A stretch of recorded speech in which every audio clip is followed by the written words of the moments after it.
Problem பார்த்தீங்கன்னா consider an object which travels from A to B. A to B ல இருந்து A ல இருந்து B வரைக்கும் travel பண்ணுது in a circular profile. In a circular profile.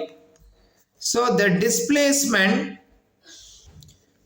displacement when the point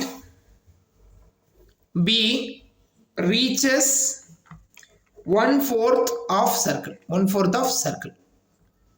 அவன் என்ன சொல்றானா ஏங்கிற பாயிண்ட்ல ஒரு ஆப்ஜெக்ட் இருக்கு, அது அப்படி ஒரு சர்க்குலர் ப்ரொஃபைல்ல மூவ் ஆயிட்டு இருக்கு.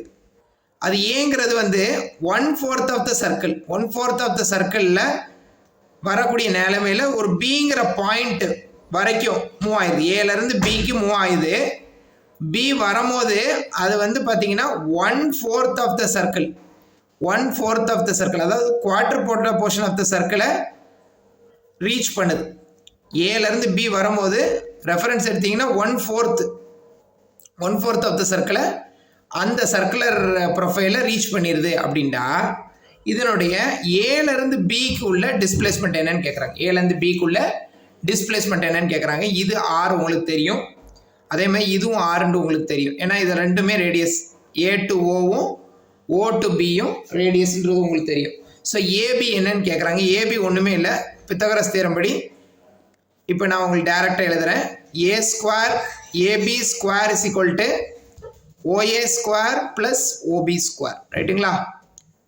அப்போ ஓஏ ஸ்கொயர் அப்படின்னா என்னது? R square. ஓபி ஸ்கொயர்னா என்னது? அதுவும் ஒரு ஆர் ஸ்கொயர். ரைட்டுங்களா? ஸோ டோட்டலாக பார்த்தோம்னா 2r ஸ்கொயர். அப்போ AB square is equal to 2r square.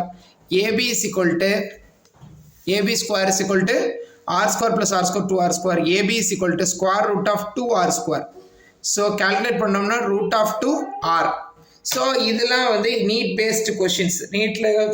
NEET மாதிரி எக்ஸாம்ஸில் கேட்கக்கூடிய ஒரு ஈஸியான இந்த டைப் ஆஃப் கொஷின்ஸ் மாதிரி நாலேஜ் வந்து நீட்டுக்கு மேண்டேட்ரி. பார்த்துக்கோங்க.